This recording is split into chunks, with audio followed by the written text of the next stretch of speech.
안녕하세요. 저는 제자로 교회 블레싱셀 강보람입니다. 네. 저는 모태신앙으로 어렸을 때부터 교회를 다니기 시작하였지만 왜 예수님을 믿어야 하는지에 대한 고민 없이 다녔기에 습관적으로 교회에 출석하는 한 명의 교인이었습니다. 그러던 중 20대 중반에 살아가는 게 너무 힘든 나머지 이렇게 살다가는 죽을 것 같은 마음이 들어 도망치듯이 호주 YM의 DTS 훈련에 참여하였습니다. 감사하게도 그곳에서 예수님의 사랑에 대해 알았지만 다시 한국으로 돌아왔을 때 예전 같지 않은 본 교회의 청년부의 모습에 방황하기 시작하였습니다.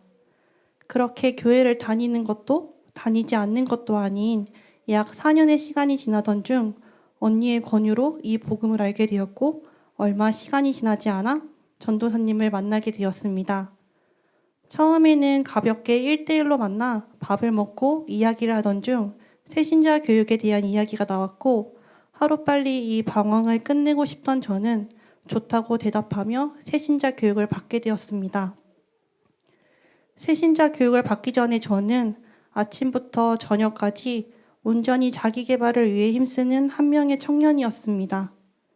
노력하지 않으면 쓸모없는 사람이 돼버릴 것 같은 두려움에 스스로를 구석으로 몰아세우며 매일을 바쁘게 살아갔고 그게 답인 줄 알았습니다.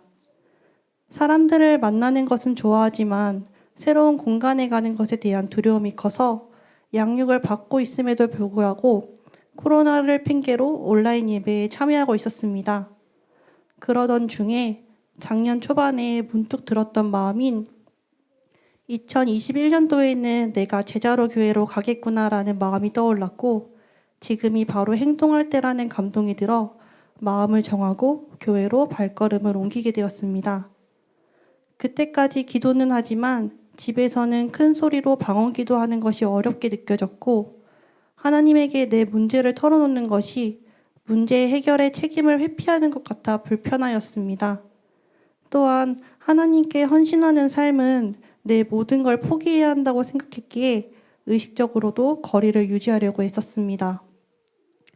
어떤 시점을 맞아 나와 하나님과의 관계를 되돌아보게 되었고 지금이 큰 소리로 방언 기도를 해야 할 때라는 마음이 들었습니다. 사실 누군가가 나의 기도를 들을까봐 큰 소리로 기도를 하지 못했던 것이었는데 감사하게도 그 시기에 집에 혼자만 있는 시간이 길어 한두 번 하다 보니 집에서도 큰 소리로 방언 기도하는 것에 익숙해지게 되었습니다. 말씀을 듣고 방언 기도를 하고 하다 보니 자연스럽게 저의 하루는 자기 개발이 아닌 말씀 묵상, 기도로 채워지게 되었고 직장 생활과 가족 안에서의 관계 가운데서도 자연스럽게 변화가 나타나게 되었습니다.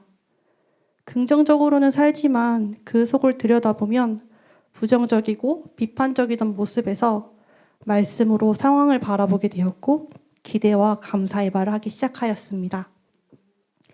아침에 말씀의 실제를 통해 묵상했던 내용을 직장에서 나누기도 하고 복지관 동료 선생님과의 대화를 통해 선생님은 말씀이 실제가 되는 삶을 사는 것 같아요 라는 말을 듣기도 하는 등 주변 사람들에게 영향력을 끼치는 삶 속의 변화로까지 이어졌습니다.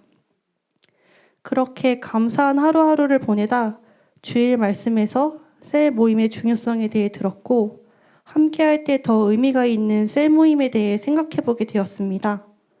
셀 모임을 평일에 하고 있었기 때문에 퇴근 후에 직장인 광명에서 동탄까지 와야 하는 어려움으로 인해 고민이 들었지만 마음을 정하고 셀 모임에 참여하기로 결정하였습니다. 감사하게도 그 시기쯤에 직장에서는 코로나 4단계로 인해 유연근무를 신청받았고 저는 8시에 출근하여 5시에 퇴근할 수 있게 되었습니다. 그렇게 셀 모임도 참여하게 되었고 셀 모임 후 글로리 투 글로리까지 참여하며 감사한 시간도 누릴 수 있었습니다. 지금은 기도를 해야 하는 때라는 감동이 들어 저녁 9시 기도회에 최대한 참여하며 기도하는 시간을 갖고 있습니다. 지난 과정들을 돌아보면 제 속도에 맞게, 이해에 맞게 이끄신 하나님의 은혜에 대해 감사합니다. 바로 이 책이죠.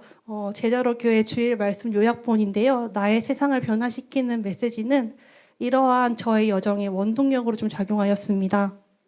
매일 퇴근 후에 집에 와서 피곤하더라도 말씀을 듣고 정리하며 누리는 기쁨을 놓치고 싶지 않아 되도록이면 책상에 앉아 설교 말씀을 들었습니다. 동시에 그날 주어지는 깨달음을 메모장에 기록하기 시작하였습니다. 그렇게 말씀을 하루, 이틀, 일주일, 한 달 이렇게 듣다 보니까 메모장 안에 깨달음의 내용들이 더욱더 풍성해지고 있다는 것을 발견하게 되었습니다. 제 안에 주어진 변화를 정리해보면 첫째, 저는 제가 사랑받을 자격이 있는 사람이라는 것을 깨달았습니다. 배려 있고 예의 있으며 사람들에게 잘해야지만 사랑받을 수 있다고 생각했습니다. 계속해서 그런 사람이 되기 위해 많은 노력을 하였지만 어느 순간 사람의 기준을 충족시키는 것이 불가능하다는 것을 깨달았습니다. 노력하면 모든 것이 가능할 줄 알았던 저에게는 이러한 상황이 지금까지의 내가 거절되는 듯했기에 사랑하는 방법을 잃은 것처럼 막막하였습니다. 그러한 저에게 내가 아무것도 하지 않아도 내 존재 자체만으로도 사랑스러운 사람이라는 온전한 이해와 깨달음은 모든 것의 답이었습니다. 둘째, 하나님에 대한 이해가 밝아졌습니다. 제 성격은 감정적이기도 하지만 좀 더 이성적인 사람에 가깝습니다. 우선적으로 이해가 돼야지 행동을 하고 무언가를 믿을 수 있는 사람입니다. 하나님에 대한 분명한 이해가 없었기에 신앙생활을 하는 목적은 단순히 문제 해결을 위함이었습니다. 하지만 말씀을 듣고 정리하는 과정을 통해 하나님이 어떤 분이신지, 무슨 일을 하셨으며 얼마나 나를 사랑하시고 나를 향해 준비된 것들이 얼마나 많은지에 대해 알게 되었습니다. 이해를 기반으로 한 하나님을 향한 신뢰가 생기자 그동안 제 눈을 가리고 있던 것들이 사라지고 지혜와 계시의 영이 열려 매일마다 새롭게 주어지는 계시에 너무나도 감사한 하루를 보내고 있습니다. 셋째, 삶을 대하는 태도가 달라졌습니다. 평소에 저는 힘든 상황을 마주하는 순간에 모든 감정을 내면 깊숙한 곳으로 숨기고 의식적으로는 생각을 없애는 습관이 있었습니다. 겉으로는 상황에 영향받지 않은 담담한 사람이었지만 내면의 작은 마음은 슬픔으로 가득 차 항상 울고 싶었습니다. 이런 저에게 말씀은 상황을 대면하는 힘을 길러주고 방법을 알려주었습니다. 이제 힘든 상황 앞에서 내가 어떤 자인지 무엇을 가지고 있는 자인지 고백하며 상황이 주는 두려움에 속지 않습니다. 예전에는 생각을 없애서 편안해 보였다면 지금은 하나님이 주시는 평안으로 편안합니다. 그래서 그런지 요즘은 지금까지 이끄신 하나님의 은혜가 너무나도 감사해서 다른 의미로 울컥할 때가 많습니다. 지금 메모장에 적혀있는 깨달음의 번호는 어느새 100번이 넘었습니다. 불과 짧으면 짧다고 할 수 있는 이 말씀을 정리했던 5달의 시간 동안 제 삶에는 정말 많은 변화가 있었습니다.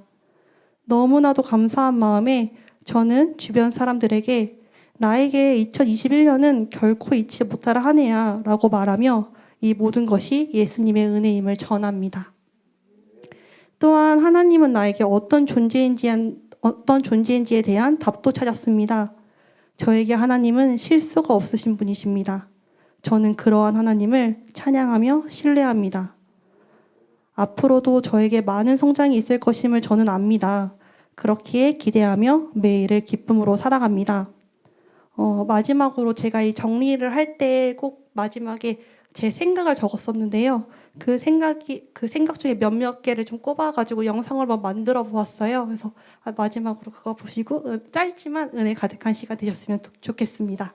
감사합니다.